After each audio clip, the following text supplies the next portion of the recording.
Hello दोस्तों, आज देखो हम लोग क्या लेक्चर में देखेंगे। बहुत ही ज़्यादा इम्पोर्टेंट 11th स्टैंडर्ड पे हम लोग आज देखेंगे इंट्रोडक्शन ऑफ फ्रैक्शन फोर्स। तो अगर हम लोग देखें यहाँ पे, जैसे कि हम लोग बात करेंगे यहाँ पे फ्रैक्शन की, फ्रैक्शन फोर्स, इसकी बात करें फ्रैक्शन फोर्स। ओके, तो फ्रैक्शन फोर्स देखा जाए तो हमारे पास देखो कैसे कैसे रहता है यहाँ पर। अगर हम लोग इसके बारे में जाने तो जैसे number 1, solid solid surface, solid solid surface. Okay, तो देखो जो फ्रिक्शन फोर्स होता है वो हमारे पास कैसा रहता है, सॉलिड सॉलिड सरफेस में भी रहता है। मान लो एक सॉलिड सरफेस है, उसके ऊपर सॉलिड सरफेस अगर स्लाइडिंग करती है तो उसके बीच में फ्रिक्शन फोर्स लगता है। और फ्रिक्शन फोर्स हमारा देखो सॉलिड एंड फ्लूइड सरफेस, मतलब लिक्विड या गैसेस। अगर कोई सॉलिड बॉडी, मान लो कोई बॉडी हमारी अगर मान लो लिक्विड में चलती है या गैसेस में मूव करती है तो वो भी मॉलिक्यूल्स उसके ऊपर फ्रिक्शन फोर्स लगाते हैं। या फिर मान लो दो हमारे पास लिक्विड की लेयर्स हैं, वो अगर एक ऊपर एक स्लाइड करते हैं तभी फ्रिक्शन फोर्स आता है।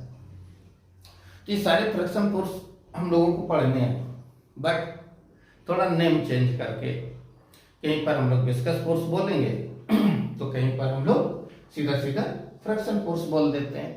तो फ्रिक्शन फोर्स जो मैनुअली हम लोग यूज करते हैं वो किसके नाम पे यूज करते हैं, जब सॉलिड सॉलिड सरफेस हमारे पास मूव करती है। Okay, clear. तो आज जो लेक्चर में हम लोग डिस्कस करने वाले हैं, कौन से फ्रिक्शन फोर्स की बात करेंगे, जो सॉलिड सॉलिड सरफेस के बीच में होती है। ठीक है, वो फ्रिक्शन फोर्स की बात करेंगे। तो देखो बिल्कुल इजी है। कैसे, सबसे पहले तो हम लोग ये जान ले कि भाई इसका ऑरिजिन क्या रहता है। ऑरिजिन ये कैसे जनरेट होता है, origin of friction force. Origin का किस तरीके से जनरेट होता है, कैसा फोर्स है, कैसा नेचर रखता है, किस पे डिपेंड करता है, किस पे डिपेंड नहीं करता है। तो ये इसके बेसिक पॉइंट्स हैं। पहले हम लोग इसको जानने के बाद तभी तो हम लोग इसका यूजेज स्टार्ट कर सकते हैं। ओके, देखिए तो ऑरिजिन में इसमें क्या आता है, number 1 inter locking surface, surfaces. और नंबर 2 इसमें जो रहता है वो रहता है मॉलिक्यूलर फोर्सेस, मॉलिक्यूलर फोर्सेस। ये इसके ऑरिजिन पॉइंट्स पकड़े जाते हैं कि जो हम लोग इस फ्रिक्शन फोर्स की बात कर रहे हैं, जो सॉलिड सॉलिड सरफेस में होता है, उसका ऑरिजिन क्या रहता है, एक तो इंटरलॉकिंग कंडीशंस और दूसरा कैसा रहता है, मॉलिक्यूलर। देखो कैसे किस तरीके से, जैसे कि कंसीडर करो कि एक सरफेस है ये, तो सरफेस एक्चुअली जो स्मूथ दिखती है वो स्मूथ होती नहीं है। कैसी रहती है, रफ रहती है। जिस बोर्ड पे हम लोग लिख रहे हैं ये भी हमारे पास जो है ना स्मूथ नहीं है एग्जैक्टली। अगर ये स्मूथ होता तो इस पे मार्कर नहीं चलता। ये भी रफ है। बस क्या है कि इसमें जो रफपन है, जो इसमें गड्ढे वगैरह हैं, वो ऐसे हैं जिसको हमारी आंख जो है रिजॉल्व नहीं कर सकती है। इसलिए हमको कैसी दिख रही है कि बिल्कुल एकदम से स्मूथ दिखती है, बट ये स्मूथ नहीं है। क्या कोई नेचर में कंप्लीटली स्मूथ सरफेस है? नो। तो हम लोग किसको कंसीडर कर सकते हैं कि ये स्मूथ सरफेस है? किसको? Melting of ice surface. जैसे आइस कहीं पर है और मेल्ट हो रही है तो उसकी जो सरफेस होती है उसको हम लोग कंसीडर करते हैं, चलो इसमें सबसे कम फ्रिक्शन होता है। लेकिन हम लोग यहाँ पे स्मूथ की नहीं, हम लोग किसकी बात करेंगे यहाँ पे, बोलो फ्रिक्शन फोर्स की। तो हमको रफ चाहिए। ओके, तो इस तरीके से दिखती है। दूसरी सरफेस मान लिया लोअर सरफेस है, तो जब इन दोनों कांटेक्ट में लाते हैं तो जो इसमें गड्ढे हैं इस तरीके से ये, तो ये आपस में देखो इस तरीके से फंस जाते हैं ऐसे। तो इसी को हम लोग क्या बोलते हैं कि दोनों सरफेसेस, ये अपर सरफेस है, ये लोअर सरफेस, जब इनको कांटेक्ट में लाए तो ये कैसे हो गई, इंटरलॉक हो गई। अब अगर इसको एक ऊपर एक स्लाइड हमको करना है, मूव कराना है, तो हमको क्या करना पड़ेगा, इंटरलॉकिंग तो ब्रेक करनी पड़ेगी पहले। ओके, दूसरी कंडीशन हमने क्या बताया इसके ऑरिजिन में, कि जो अपर सरफेस इसका मॉलिक्यूल्स और ये लोअर सरफेस इसका मॉलिक्यूल्स, ये दोनों कैसे आ जाते हैं, बहुत पास में आ जाते हैं। जब हम उनको कांटेक्ट में लाते हैं तो कैसे आ जाते हैं, पास में आ जाते हैं। तो इनके बीच में एक मॉलिक्यूलर फोर्सेस भी लगता है, जो कैसा होता है, अट्रैक्टिव फोर्स होता है, जिसके रीजन से भी सर्फेसेस हमारे बन जाती हैं। तो हम लोग इस फ्रिक्शन फोर्स के बारे में क्या बोल सकते हैं, कैसा फोर्स है, कांटेक्ट फोर्स है, कैसा फोर्स है, इंटरलॉकिंग फोर्सेस है, कैसा है, मॉलिक्यूलर फोर्सेस है। और इससे हम लोग क्या आइडिया लगा सकते हैं, बोलो भाई बच्चों। आइडिया ये लगा सकते हैं, ये कैसा फोर्स है, ये किस तरीके का फोर्स है जो केवल सरफेस को इंटरलॉक बांध के रख सकता है। कैसा रख सकता है, सरफेस को बांध के रख सकता है। ये कभी भी एक बॉडी को दूसरे बॉडी के रिस्पेक्ट में मोशंस में नहीं ले जा सकता है। मतलब कंक्लूजन्स ये निकला, ये केवल सरफेसेस को इंटरलॉक करके रख सकता है, मतलब इंटरलॉकिंग फोर्स है ये। बोलो इतनी बात क्लियर हुई हम लोगों की, क्लियर, ठीक। तो अगर कभी पूछा जाए कि ऑरिजिन ऑफ फ्रिक्शन फोर्स बताओ, तो क्या आंसर टिक करना है, इंटरलॉकिंग सरफेस या मॉलिक्यूलर फोर्सेस, ठीक। ऐसा फोर्स है जो ये कभी भी क्या नहीं कर सकता, बोलो, बॉडी को मोशन नहीं दे सकता है। खाली जो अप्लाइड फोर्स है इसके ऊपर, जो मोशंस के लाने हम लोग फोर्स अप्लाई करेंगे, उसका अपोज कर सकता है, उसको रोक सकता है कि अब अगर मूव कराना है तो अप्लाइड फोर्स, ये जो इंटरलॉकिंग या फ्रिक्शन फोर्स है, इससे ज्यादा होना चाहिए। क्योंकि जब ये फोर्स टूटेगा तभी अपर सरफेस लोअर सरफेस पे मूव करेगी, अदरवाइज नहीं। तो ऐसा फोर्स है। देखो, अगर किसी भी कंसेप्ट के अगर हम लोग एक्चुअल पहचान लें कि क्या होता है, तो उसकी प्रॉब्लम्स करना हमारे लिए काफी इजी हो जाती है, ठीक है ना। तो इसमें बहुत कुछ अभी हम आपको बताएंगे ऐसे पॉइंट, केवल आप B2 को देखिए लास्ट तक। फ्रिक्शंस की प्रॉब्लम्स आप करने के लाने बिल्कुल कंफर्म हो जाएंगे, कॉन्फिडेंस में आ जाएंगे कि हाँ फ्रिक्शन की प्रॉब्लम्स कर सकते हैं। इतनी बातें हम इस लेक्चर में डिस्कस करने वाले हैं, ओके। तो ये हो गया। दूसरा देखो, दूसरी बात कि ये किस पे डिपेंड करता है, डिपेंड्स अपॉन, किस पे डिपेंड करता है, फ्रिक्शन फोर्स जो है किस पे डिपेंड करता है। नंबर 1 किस पे डिपेंड करेगा, ये नॉर्मल फोर्स, ठीक। Number 2 nature of surface, nature of surface इस पे डिपेंड करता है। किस पे डिपेंड करता है, बोलो, नॉर्मल फोर्स पे, mg पे नहीं, किस पे, नॉर्मल फोर्स पे, ओके। और किस पे डिपेंड करता है, नेचर ऑफ सरफेस की, मतलब हमारी सरफेसेस कितनी ज्यादा रफ है, जितनी ज्यादा रफ होगी तो ये फोर्स, इंटरलॉक फोर्स मतलब फ्रिक्शन फोर्स, उतनी ज्यादा उसके बिटवीन जनरेट होगा, ओके, क्लियर। ये कंडीशन देखो, ओके। इसके साथ देखो हम कैसे नॉर्मल फोर्स पे कैसे डिपेंड करता है। जैसे कोई सरफेस है, क्या रख लो, मास m, इधर क्या आ जाएगा, बोलो, mg, नॉर्मल फोर्स इधर जाता है। अगर हम इसमें कोई अप्लाइड फोर्स अप्लाई करें तो इसमें कौन आएगा, बोलो, फ्रिक्शन फोर्स, जो कि इसका क्या करेगा, अपोज करेगा। अगर ये बोला जाए कि व्हाट इज फ्रिक्शन फोर्स, तो आप क्या बताएंगे, force between the two surfaces, जो क्या करता है, अपोजिंग द अप्लाइड फोर्स, तो उसको हम लोग क्या बोल देते हैं, फ्रिक्शन फोर्स। हाँ, अगर यहाँ पे ऐसे पूछ दिया जाता है कि फ्रिक्शन फोर्स क्या ऑलवेज अपोज करता है बॉडी का, तो ये स्टेटमेंट कैसा है, ट्रू है कि फॉल्स। तो इसमें हम लोग क्या बताएंगे कि ट्रू है कि फॉल्स। बोलो, क्या बोलेंगे, फॉल्स है। कुछ पर्टिकुलर कंडीशंस ऐसे होती हैं जहां पर जो फ्रिक्शन फोर्स होता है वो अप्लाइड फोर्स का सपोर्ट कर जाता है, जैसे फॉर एग्जांपल्स रोलिंग। तो उसके आगे आने वाले लेक्चर्स में कैसा सपोर्ट करता है वो सब डिस्कस किया जाएगा, ओके। तो देखिए यहाँ पे बेटा कि जो फ्रिक्शन फोर्स है वो डायरेक्टली प्रोपोर्शनल टू किसके होता है, नॉर्मल के, डायरेक्टली प्रोपोर्शनल टू किसके होता है, नॉर्मल के। ओके, जब हम लोग इसको इक्वल करेंगे तो यहाँ पे कांस्टेंट लेते हैं। क्या कांस्टेंट यूज करते हैं, म्यू। क्या यूज करते हैं, कांस्टेंट म्यू। अब यहाँ पे हम लोग क्या पुट कर सकते हैं, देखिए पुट कर सकते हैं n equal to mg according to conditions. तो यहाँ पर फ्रिक्शन फोर्स हमारे पास क्या बन जाता है, म्यू mg। लेकिन ये mg पे डिपेंड नहीं करता, किस पे करता है, नॉर्मल फोर्स पे। ओके, अब यहाँ पे जो हम लोगों ने एक यूज किया कांस्टेंट। अब उस कांस्टेंट के बारे में भी कुछ जानना चाहिए। क्या कांस्टेंट यूज किया, म्यू। इसको हम लोग क्या बोलते हैं, देखो coefficient of fraction, coefficient of fraction. Okay, क्या बोलते हैं इसको, देखो कोएफिशिएंट ऑफ फ्रैक्शंस। ओके, तो देखिए हमने क्या बताया आपको कि किस पे डिपेंड करता है। तो क्या बताएंगे आप लोग, normal force and nature of surface. Clear. तो ये तो देखो हम लोगों ने किस पे देखा बेटा, हॉरिजॉन्टल सरफेस पे। अगर यही हम लोग कैसी सरफेस यूज कर लेते, देखो ऐसे देखिए इंक्लाइन सरफेस यूज करते, इंक्लाइन सरफेस, इसके ऊपर कोई बॉडी यहाँ क्या रख देते, मास m।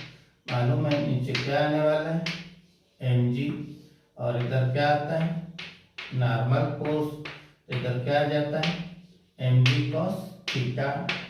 इसको कौन सा लाइट कराता है, mg sin थीटा। ओके, इसके अपोजिंग कौन सा फोर्स करा होता है, Fr। क्लियर। तो कॉन्टैक्ट सरफेस पे होता है Fr इधर। तो यहाँ पर अगर हम फोर्स देखें, फ्रिक्शन फोर्स, तो कैसे देखते हैं, म्यू n। और n की वैल्यू यहाँ पे किसके इक्वल टू है, बोलो mg cos थीटा। किसके इक्वल टू है, mg cos थीटा। तो यहाँ से क्या फार्मूला बनता है, म्यू mg cos थीटा। तो हमारे पास ये फार्मूला बन जाता है इसका। ओके, अब देखो कैसी सरफेस ली यहाँ पर, हॉरिजॉन्टल सरफेस। इधर कौन सी सरफेस हो गई, इंक्लाइन सरफेस। एक सरफेस हम लोग और यूज करते हैं, कौन सी बोलो, वर्टिकल सरफेस। कौन सी, वर्टिकल सरफेस। अब जैसे वर्टिकल सरफेस तो कोई बॉडी है, क्या मास ले लो इसका, m। कितने फोर्स से इसको पुश करो, F। तब बोलेगा बताओ mg तो नीचे आ गया, यस। अब फ्रिक्शन फोर्स यहाँ पे कैसे लिखेंगे हम लोग, कितना फ्रिक्शन फोर्स होगा। तो देखो जिस फोर्स से हमने इस बॉडी को पुश किया, तो ये जो सरफेस है ये भी इसको एक नॉर्मल फोर्स देगी। और इस कंडीशन में जो नॉर्मल फोर्स होता है वो किसके इक्वल टू हो जाता है, ये अप्लाइड फोर्स। किसके इक्वल टू हो जाता है, अप्लाइड फोर्स। ओके, और ये जो अप्लाइड फोर्स के इक्वल हो जाता है, तब यहां से देखो फ्रिक्शन फोर्स कैसे लिखते हैं, किस पे डिपेंड करता है, बोलो नॉर्मल फोर्स पे, म्यू इनटू n। अब यहाँ n के स्थान पे क्या पुट करना है, mu N f। n equal to क्या है यहाँ पर, f। तो हमारे पास ये फ्रिक्शन फोर्स हो जाता है। तो बेसिक एंड इंट्रोडक्शंस में सबसे पहले तो हमको ये जान लेना है कि फ्रिक्शन फोर्स हम लोग कैसे कैसे यूज करेंगे यहाँ पर। ओके, कौन सा यूज कर रहे हैं हम लोग, सॉलिड सरफेस। ओके, तो एक तो ये हॉरिजॉन्टल सरफेस। ओके, क्या यूज करना, म्यू mg। एक इंक्लाइन सरफेस, क्या यूज करना, mu mg sin theta. And vertical surface, तो यहाँ पर क्या यूज करना है, म्यू इनटू f। ओके, तो ये इनके बेसिक फार्मूले हो गए, ठीक है। और हमने क्या इसमें कंसीडर, क्या कंफर्म किया कि किस पे डिपेंड करता है। तो डिपेंड कराने आपको क्या बताया, बोलो बेटा, normal force and nature of surface. Clear. अब अगर इसमें ये पूछ देता कि इंडिपेंडेंट कि किस पे इंडिपेंडेंट होता है, इंडिपेंडेंट अपॉन किस पे इंडिपेंडेंट रहता है। तो क्या बताओगे बेटा यहाँ पे ऐसे, कॉन्टेक्ट एरिया, ये कॉन्टेक्ट एरिया पे डिपेंड नहीं करता है।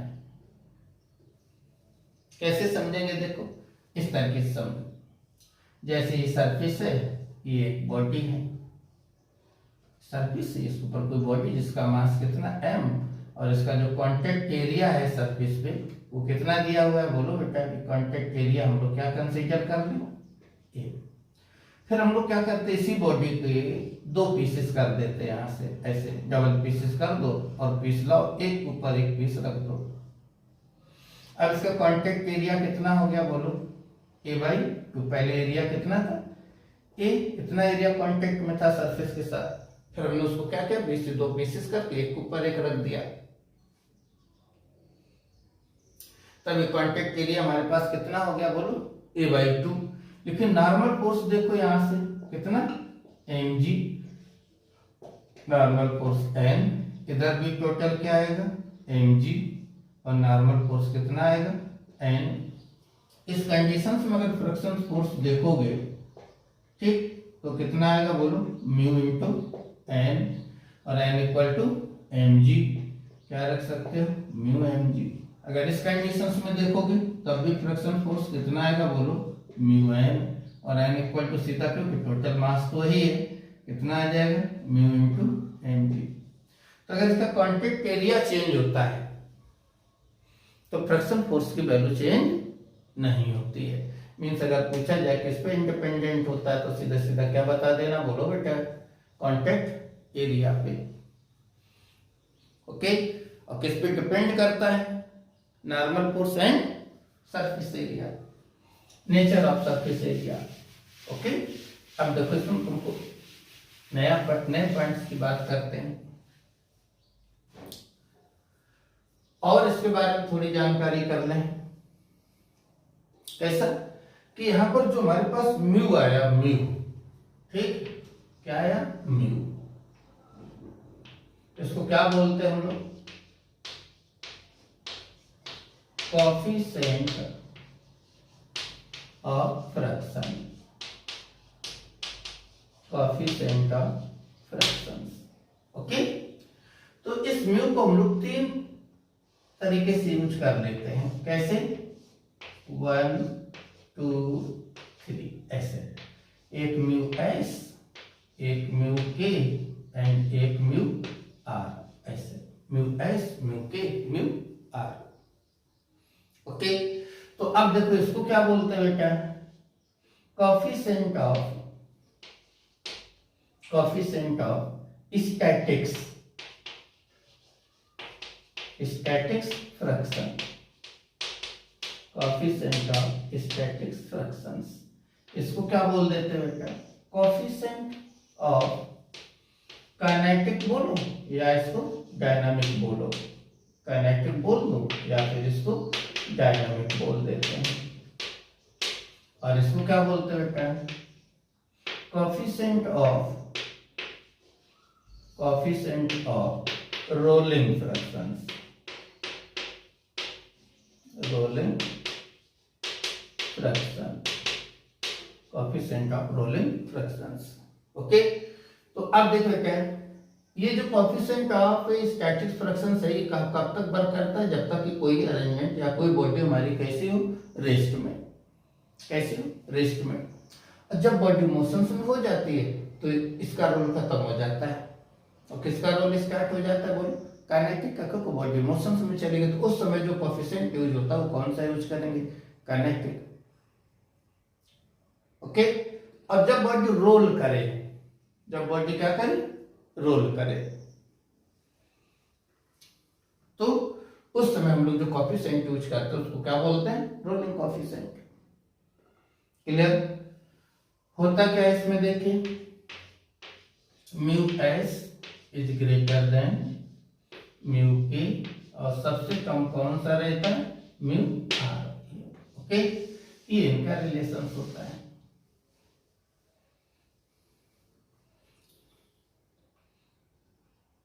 ये इनका रिलेशन होता है। अब इसी के हिसाब से हम लोग यहाँ क्या लिख सकते हैं बेटा, फ्रिक्शन फोर्स। कैसे, देखो पहले एफ एस क्या लिखोगे, म्यू एस एम जी, ठीक। तो क्या लिख सकते हैं हम लोग कि यहाँ पर म्यू के एम जी, फिर क्या लिख सकते हैं यहाँ पर एफ आर, कैसे लिखोगे, mu R M M G. तो अब इसी के साथ इसके नाम हो जाएंगे, इसको हम लोग क्या बोलेंगे, बोलो, स्टैटिक्स फ्रिक्शन फोर्स। क्या बोल देंगे इसको, स्टैटिक्स फ्रिक्शन फोर्स, ओके। इसको काइनेटिक या डायनामिक फ्रिक्शन फोर्स, और इसको rolling friction force, rolling friction force, okay. अब जब ये रिलेशन इसमें है तो इसका भी देखो क्या रिलेशन आ जाएगा, एम जी तो सभी में सेम है, तो F S is greater than F P is greater than F R, ये कंडीशन आ जाएगी। मीन्स को समझे, देखो भाई इसका मीन्स ये है बच्चों कि जैसे कोई एक बॉडी है, इसके ऊपर एक कोई बॉडी रखी हुई, ब्लॉक रखा हुआ है, ये सरफेस है। तो जब तक ये ब्लॉक रेस्ट में है तब तक कौन सा फ्रिक्शन फोर्स वर्क करता है, स्टैटिक्स। कौन सा करता है, बोलो, स्टैटिक्स। और ये जो स्टैटिक्स है इसको हम लोग क्या नाम क्या बोलते हैं, मैक्सिमम फ्रिक्शन फोर्स, ठीक। या इसी को हम लोग बोल देते हैं लिमिटिंग फ्रिक्शन फोर्स। क्योंकि देखिए म्यू एस कोफिशिएंट है, कांस्टेंट है, मास कांस्टेंट है, जी कांस्टेंट, तो इसकी मैक्सिमम वैल्यू कैसी होगी बेटा, कांस्टेंट है। तो इसको हम लोग क्या बोल देते हैं, जो एफ एस है मैक्सिमम फ्रिक्शन फोर्स, या फिर उसको लिमिटिंग वैल्यू बोलते हैं। इससे ज्यादा ये यहाँ पर अकॉर्डिंग टू दिस डाटा इससे ज्यादा नहीं हो सकता है। तो जब तक बॉडी कैसी है, बोलो, रेस्ट में, तब तक किसका रोल होता है, एफ एस। इनके बीच में कौन सा कॉन्टैक्ट फोर्सेस है, बोलो, कौन सा फ्रिक्शन फोर्स है, एफ एस। जैसे बॉडी मोशंस में होती है, जैसे बॉडी अप्लाइड फोर्स मोशंस में होती है, तो यहां पर तुरंत एफ एस का रोल खत्म होकर के आप कौन सा फ्रिक्शन फोर्स आ जाता है, एफ के,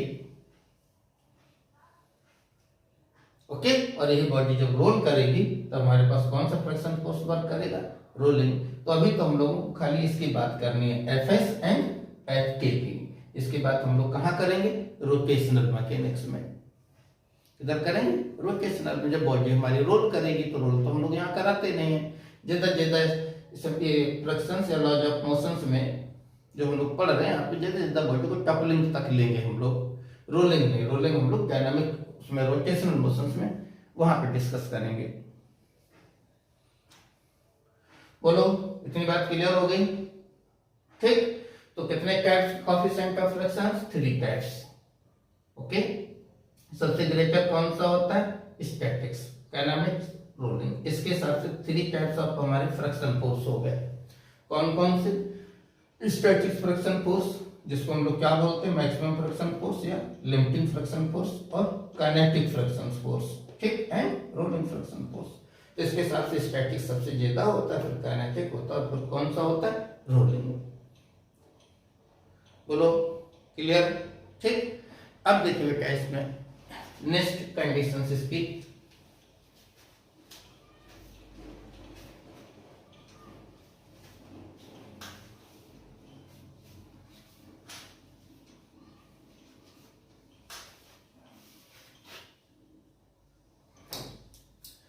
ये हो गया इसमें। अब देखो क्या, इस फ्रिक्शन फोर्स के नेचर क्या है, नेचर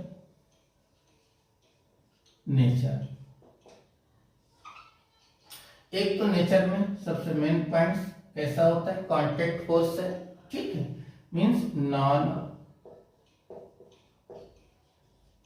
कंजर्वेटिव फोर्स है। कैसा है? नॉन कंजर्वेटिव फोर्स है। नंबर सेकंड, जो बहुत ज्यादा इंपॉर्टेंट पॉइंट है इसका, और इसी पॉइंट को हम लोगों को अच्छे से समझना होता है कि फ्रैक्शंस का हम यूज कैसे करें इन प्रॉब्लम्स। क्या लिखा हुआ है? ये सेल्फ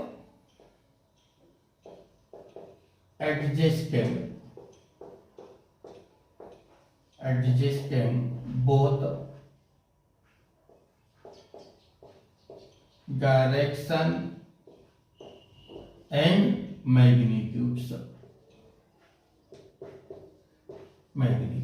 ये मतलब मेन पॉइंट्स है कि ये अकॉर्डिंग टू कंडीशंस अपने डायरेक्शंस भी एडजस्ट कर लेता है और एज वेल एज मैग्नीट्यूड्स, मतलब मैग्नीट्यूड्स भी एडजस्ट करता है। अब वो कैसे एडजस्ट करता है हम लोग देखेंगे अभी अगले स्टेप पे।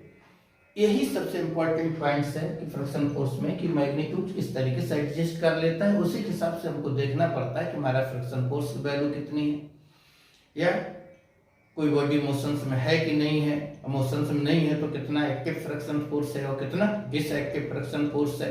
तो इसमें जो फ्रिक्शन फोर्स का आंसर बताना होता है वो एक्टिव फ्रिक्शन फोर्स का बताना होता है। एक्टिव क्या है, डिसएक्टिव क्या, उधर को भी हम लोग आगे इसको डिस्कस करते हैं। आप केवल वीडियो पे बने रहो। Okay, clear. नेक्स्ट देखें, इसमें नेक्स्ट पॉइंट देख लो इसमें कि हम लोग उसको रिड्यूस कैसे करते हैं। रिड्यूस, ये पॉइंट देख, इसके बाद हम लोग आगे डिस्कस करते हैं इसको रिड्यूस कैसे करते हैं। तो रिड्यूस करने की क्या कंडीशन सभी को पता है। क्या कर दो भाई, बोलो। दो सरफेस के बीच में ऑयलिंग कर दो। क्या कर दो? ऑयलिंग। क्या कर दो? बोलो, पाउडरिंग। और क्या लगा दो? Ball bearing. बॉल बेयरिंग, ये चीज हम लोग यूज करके फ्रिक्शन फोर्स को रिड्यूस कर लेते हैं। बोलो, ये तो सभी को मालूम ही है ना कि जैसे कैरम बोर्ड खेलते हैं, अब हमारी गोटी नहीं स्लिप हो रही है तो क्या करते हैं, पाउडर डाल दो। तो उससे क्या होता है, बोलो, रफनेस कम हो जाता है, मतलब फ्रिक्शन कम हो जाता है और स्लाइडिंग होने लगती है। कोई व्हील नहीं घूम रहा है तो क्या चेक करते हैं कि उसका बेयरिंग खराब हो गया, बेयरिंग बदल दो, फिर से घूमने लगेगा अच्छे से। तो इसको रिड्यूस करने की कंडीशन है। ओके, तो देखो हम लोगों ने क्या देखा, फ्रिक्शन फोर्स कैसा है, फोर्स है, बोलो, नॉन कंजर्वेटिव और कांटेक्ट फोर्स है, जो किससे जनरेट होता है, interlocking surface and molecular forces. Okay, ये कभी भी बॉडी को मोशन से नहीं दे सकता है, खाली क्या कर सकता है, अप्लाइड फोर्स जो है उसको उसका अपोज कर सकता है इन स्लाइडिंग कंडीशंस। ठीक है, ऑलवेज अपोजिंग तो मैंने उसके बारे में भी बताया। नो, कंडीशन टू कंडीशंस, ये एक दो कंडीशंस ऐसी हमारी आती हैं 12 स्टैंडर्ड के सिलेबस में, जो कि ये अप्लाइड फोर्स का सपोर्ट कर जाता है। तो वो उस समय पे देखेंगे जब उन कंडीशंस को हम लोग डिस्कस करेंगे। ओके, अब देख लेते हैं यहाँ पे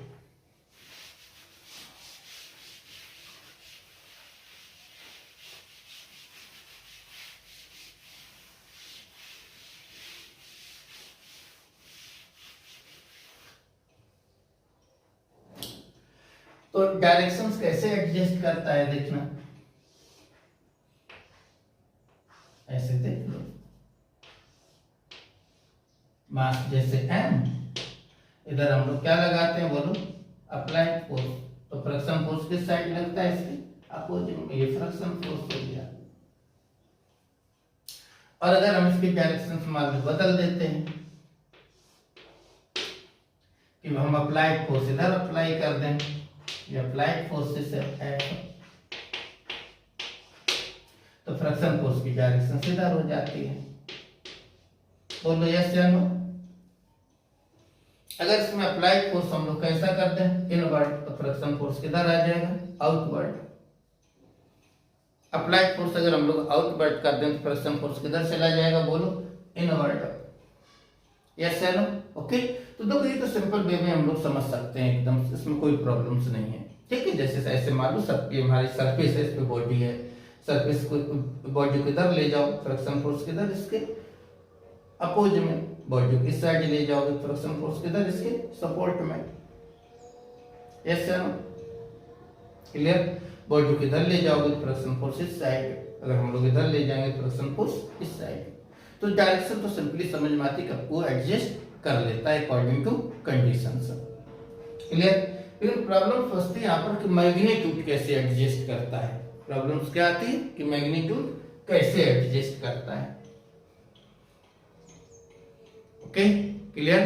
तो देखो इस लेक्चर में हम लोगों ने सिंपल क्या सीखा है, इंट्रोडक्शंस ऑफ फ्रैक्शंस, कहाँ से जनरेट होता है, उसके बेसिक फार्मूलेस क्या होते हैं। ओके, और किस पे डिपेंड करता है, किस पे इंडिपेंडेंट होता है, इसका नेचर कैसा है और कैसे हम इसको रिड्यूस करते हैं। ठीक है ना। अब बताया इसका जो मेन नेचर है self adjustment, directions and magnitude. तो डायरेक्शन तो हम लोगों ने देख ली, अब मैग्नीट्यूड जो हम कैसे एडजस्ट करता है इसको हम बताएंगे आपको इसके अगले लेक्चर्स पे। ओके, अगर आपको वीडियो अच्छा लगा है तो उसको सब्सक्राइब करो और अपने दोस्तों से भी सब्सक्राइब कराओ एंड लाइक करो। ठीक है, और हम आप मिलते हैं नेक्स्ट वीडियो पे। ओके बच्चों।